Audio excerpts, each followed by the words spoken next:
Merhaba, bir farklı video ile karşınızdayım. Komşumuz Suriye, aşağı yukarı 8. yılını geride bırakan bir savaştan bahsediyorum. Suriye'yi defalarca dolaştım ama Suriye'yi Lübnan'da yıllarca yaşadım.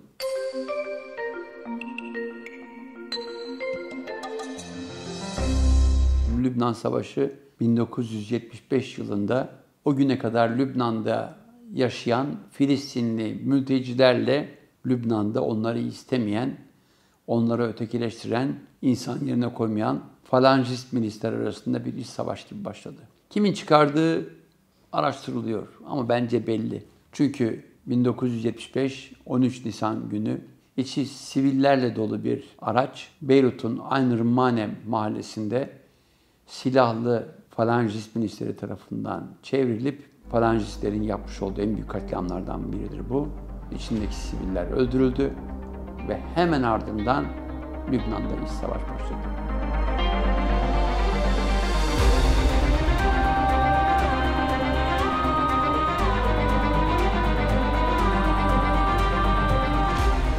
Bu savaşta kimler, nerelerde yer aldı? Biz o zamanlar haber bültenlerinde solcu Müslümanlarla sağcı Hristiyanlar diye tanıyorduk.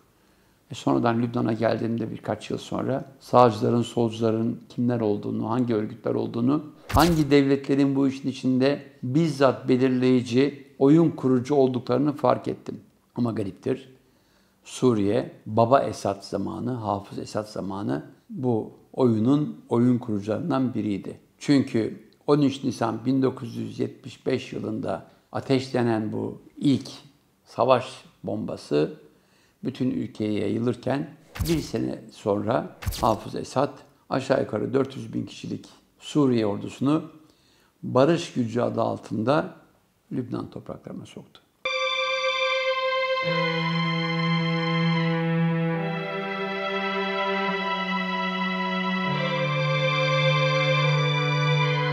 O topraklar gariptir. Yani Şam'dan bir taksiye bindiğiniz zaman 2 saat sonra Beyrut'a gelebilirdiniz. Çünkü Beka Vadisi arada. O Beka Vadisi'nden başlayıp Beyrut'un belirli bölgeleri, kuzeyde Trablusşam, Suriye'nin denetimi altına girdi. Güney'e fazla bulaşmadılar çünkü 1978'lerden itibaren o bölgede yavaş yavaş kimliklerini ön plana çıkaran Şii coğrafyasıydı. 1970'lerden itibaren o bölgede henüz devrimini yapmamış ama Şii felsefesini yaymak isteyen Necef kökenli Mollalar çalışıyorlardı. Hatta bu çalışmaların en önemlisi İmam Musa Sadr ve sonradan İran Savunma Bakanı olacak Mustafa Çamra'nın oluşturduğu Emel örgütünün Güney Lübnan'da yapacağı çalışmalardı. O yüzden Güney Lübnan'da Suriyelileri pek fazla görmedik. Sadece Suriye-Lübnan sınırının bulunduğu bölgeyle Lübnan-İsrail sınırının bulunduğu bazı yerlerde Suriyelilerin varlığı hissediliyordu. Peki 1976 yılında barış gücü geldiğinde Suriye varlığını nasıl hissettirdi?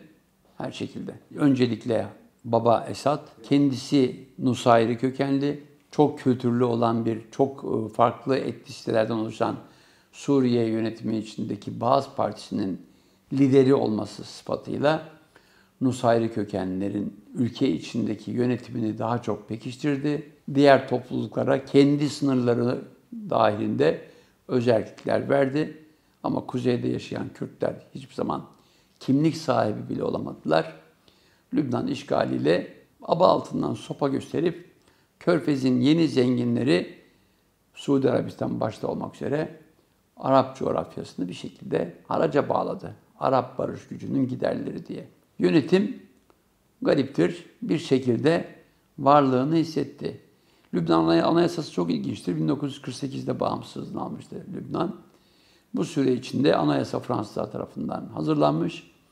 Cumhurbaşkanı Maroni kökenli, Başbakan Sünni kökenli, ülkede yaşayan Dürziler başta olmak üzere diğer etnisiteler içinde belirli bakanlıklar verilerek oluşturulan bir parlamento. Ama uzun bir dönem buradaki belirleyici Suriye'ydi. Hatta ülkenin Dürzi azınlığı olan bir topluluk, Dürzileri belki bir başka programda anlatacağım, kendilerini Müslüman olarak kabul edip Müslümanların ise kendilerinden görmedikleri bir toplum. Lübnan dağlarında başta olmak üzere Şuf dağlarında ve İsrail topraklarıyla Suriye'nin belli bölgesinde yaşayan çok özgün bir toplum. İbadet sistemlerinde İslam'a ilişkin bütün kuralların var olduğunu söylüyorlar ama kendilerince de farklı yorumlarla ibadetlerini belirtiyorlar. Ama apayrı bir konu. Bana Dürzileri açıklar mısınız lütfen? Dürziler kimlerdir? İslam'ın bir mezhebi. Belki de İsmailoğullarının kuzenleri.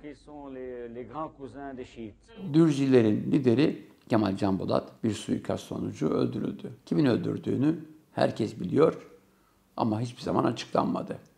İşte o Baba Esad zamanı çok önemli. Babamı kimin öldürdüğünü biliyorum ama bunu zamanı gelince söyleyeceğim.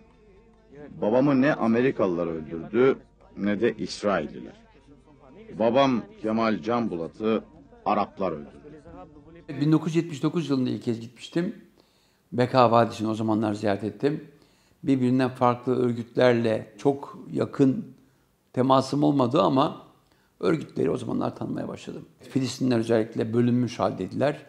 Arafat'ın başını çekmiş olduğu Filistin Kurtuluş Örgütü bir alanda, Suriye'nin desteklediği farklı Filistin oluşumları, hatta aralarında dünyanın değişik örgütlerinden destek alıp teröre bulaşmış ve adını terörle duyuran Ebu Nidal dahil olmak üzere Filistin örgütleri buradaydı. Ama en önemlisi Beka Vadisi, sonraki dönemlerde Türkiye'yi terör eylemleriyle sarsan Asala'nın da PKK'nın da bu arada Kızıltugayların, İRA gibi örgütlerin de mekanı olan Beka'da yine Suriye'nin denetimindeydi. Bütün bunları 1979'dan itibaren bizzat görerek, yaşayarak tanıdım. Peki 80'lerde ne oldu? 80'lerde gariptir. Suriye o kontrol ettiği bölgelerde bir takım operasyonlara başladı. Evet, 1982 yılı Lübnan'da çok ciddi bir dönüm noktası çünkü 82 yılı Lübnan Haziran ayında İsrail'in Galile'de veya diğer adıyla Celle'de barış adı altında yapmış olduğu büyük bir askeri harekattan birkaç ay önce Suriye'de Baba Esad, Hama'da İhvan-ı Müslümin diye tanımlanan Müslüman kardeşleri yok etmek için inanılmaz bir operasyon yapmıştı. 10 binlerce insanın öldürüldüğü söyleniyor. Hiçbir zaman resmi rakamlar açıklanmadı ama Baba Esad'ın çok radikal bir hareketle tıpkı bizdeki Vakayı Hayriye benzeri bir operasyonda kendi ordusunu bir başka ordusuna tamamen yok ettirme operasyonuydu bu. Kendi ordusunu bizzat bombalayarak Hama'da inanılmaz bir katliam yaptığı biliniyor. 1982 yılı Şubat ayında. Ondan önce yaşananlara gelince malum Suriye suikastlerle tanımlanan bir ülke. Orta Doğu'nun özgün eliminasyon yöntemlerinden biridir suikastler. Nitekim Mısır'da da Enver Selat yine bir suikast sonucu hayatını kaybetmişti. Ama benim tanıdığım 1982'den itibaren ta Suriye'nin kendi içinde Arap Baharı'yla beraber çalkalanıncaya kadarki sürecinde o bölgede inanılmaz belirleyici operasyonlara imza attığını biliyorum. 1982 yılında İsrail, Lübnan'ın bir bölümünü işgal ettiğinde Suriye geri çekilmedi. Savaşın belirli alanlarında İsrail'e karşı mücadele etti.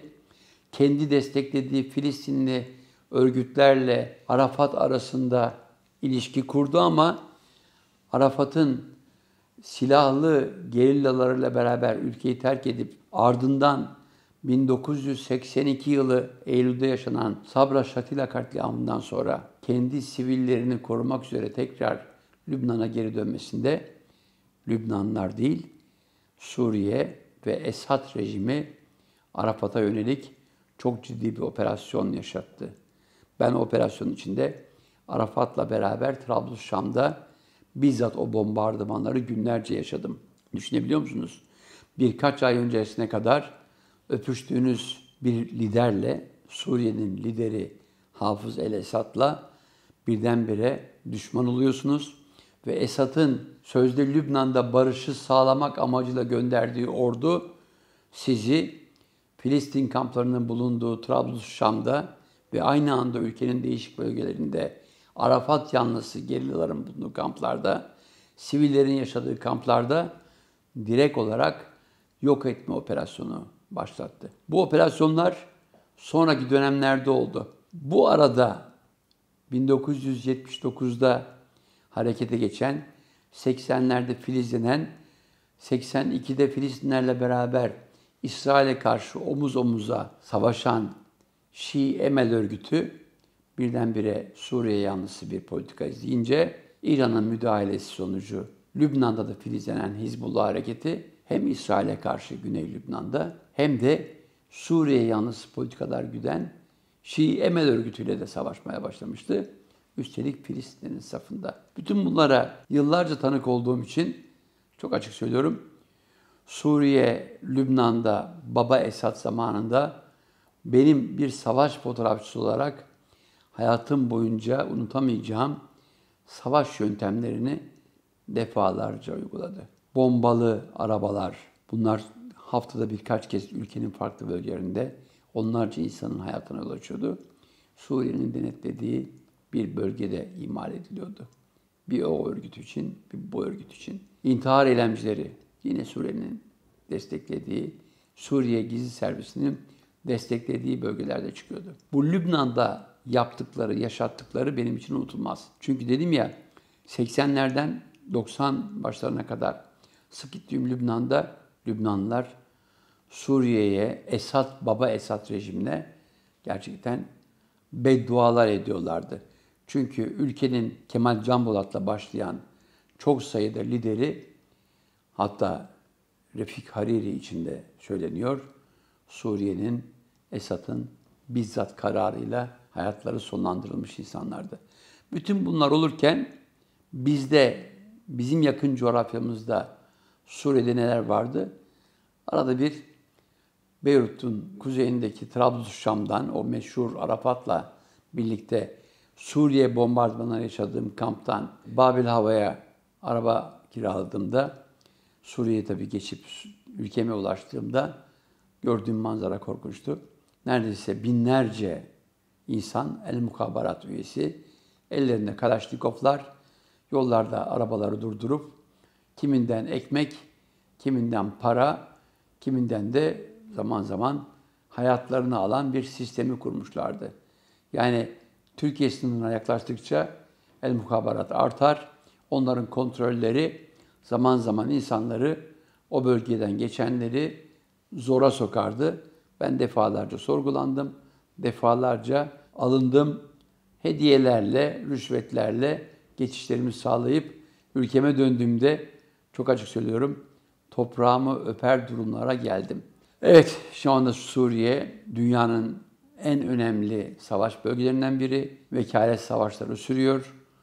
4 milyona yakın bir Suriyeli ülkemizde ama bir zamanlar işgal ettikleri Lübnan'da, bir zamanlar müdahale ettikleri Ürdün'de milyonlarca Suriyeli mülteci yaşıyor. Bütün bunları anlatırken nelerden ders almamız lazım gerektiğini hatırlatmak istiyorum. Böyle yönetimler bedellerini sonraki nesillere ne yazık ki ödetiyorlar. Ve ne yazık ki dünyada demokrasi havarisi kesilen ülkeler yeri geldiğinde o savaşları durdurmak yerine oyun kurucu, oyun belirleyici olarak ötekileştirilmiş toplumlar arasında keskinlikleri, düşmanlıkları artırıyorlar. Aman geleceğimizde ele alacağımız tek şey tıpkı Atatürk'ün bize söylediği gibi yurtta barış, canda barış olsun. Sağlıcakla kalınız.